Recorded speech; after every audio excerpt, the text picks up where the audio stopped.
Historically, I have always been a strong B student. If I get a 70% or higher in anything in my life, I'm very happy with that. I have had a bad scan. I mean, it wasn't bad. A 64% was that last scan. Most of them are ewe lambs. It's not that they're bad ewe lambs, but I'm wondering if they're not gonna fit my system. What I'm seeing, I think it's a seasonality thing. Season of when they were born, because it's affecting when I want to breed them. I did a video on all the things I look at when I'm breeding a ewe lamb, like when is the right time to breed a ewe lamb.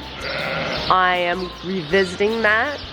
I'm going to sit down at my desk and figure out a different system. The good thing about me taking ewe lambs almost from every group, I had lamb last year and I was lambing I feel like I was lambing every month. I was lambing every 6 weeks. So I have a really good idea of who conceived in a pretty efficient amount of time. I'm on a really tight schedule now. I'm expecting these girls to breed in 4 days. That's pretty high expectations. So these girls with X's on them, they didn't breed in January and they didn't breed in April. I'm sorry, if you're you in my system and you're not gonna breed in January and you're not gonna breed in April, then you gotta go. So a wise one would say, why try to fit a ewe lamb into such a tight breeding schedule? And you know what, maybe in the future I might look into that, but right now, because I'm really trying to improve on my lambing side, I need to stick with this system, even though my report card sucks. Also, my ewes that are due, they're due Monday. Today is Tuesday of the week before. As I did mention last week, I had some abortion issues. Once I hit 5%, I took some lambs to the lab at University of Guelph. And the good news is that they came back negative for chlamydia, and that's the vaccination program I've been on. So they did not die of that. My vet has sent them for further tests to see if there is indeed anything wrong, or it was just a fluke. Fingers crossed that it was just a fluke.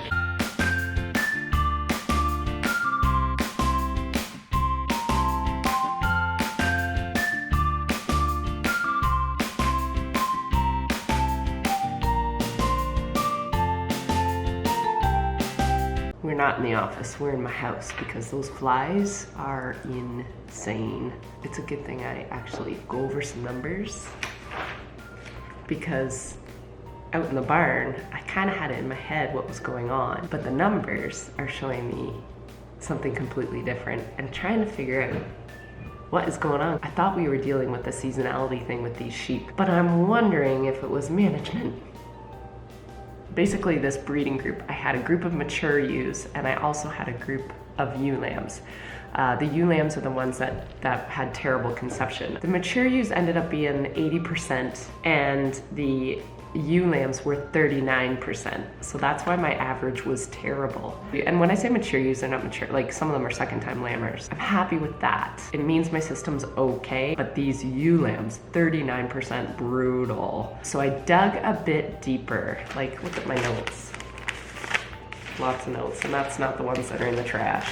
I went through by breed of ram to make sure there wasn't a ram problem. I went through when these ewe lambs were born to make sure it's not a seasonality thing, which I thought it was, but I don't think it was. So I was gonna come on here and show you my new system that I had kind of developed in my head. What I was planning to do was only keep ewe lambs from the March born group, and breed them in January. The September born group, which I would breed the following October. And the last ones would be the December born group, because I could breed them in the following January, as well as those March lambs. And I wasn't gonna breed those June lambs because I thought they were my culprit.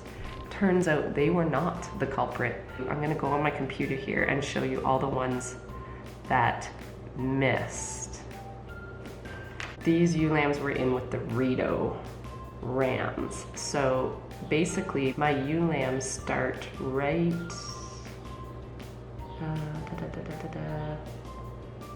here.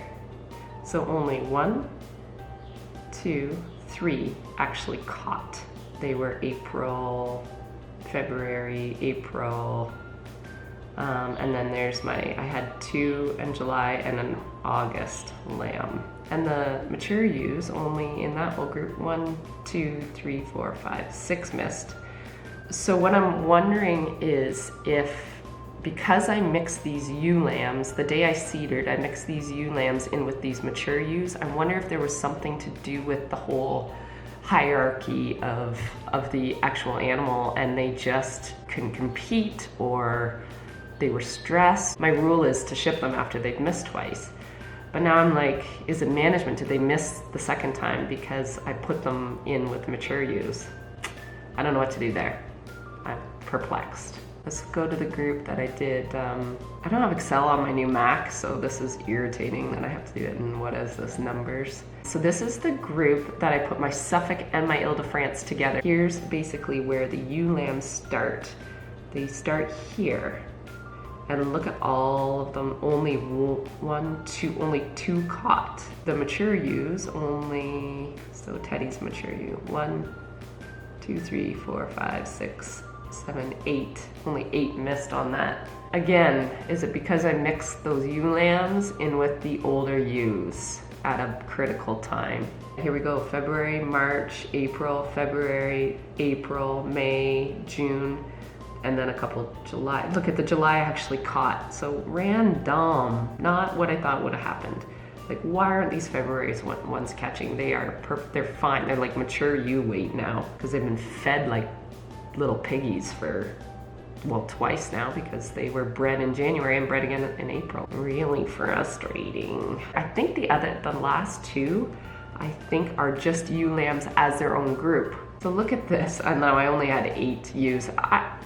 I don't remember only having 8 ewes with like a crap load of Suffolk rams. And if 2 missed, then that's actually really ridiculous. But anyway, only 2 in that group of 8 missed. Those ones were breeding, obviously. And the last one, these were bred Ile-de-France. And I think I had 24 in this group. And only 1, 2, 3, 4, 5, 6 missed, which is better than the rest have been. And look at, they're all June and July born. So that blows my theory of they're not old enough. I'm always concerned that when they're born on the cusp in those from longer day to shorter day period, if they still need to go through a couple more day lengths changes.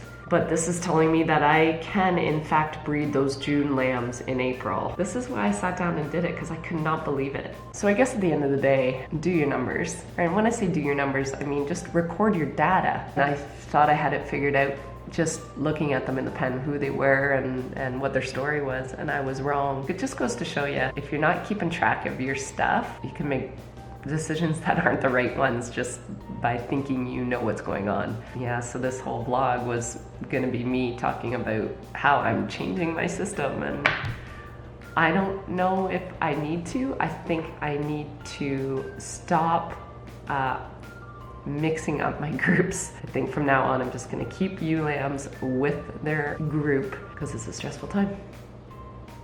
That's the vlog.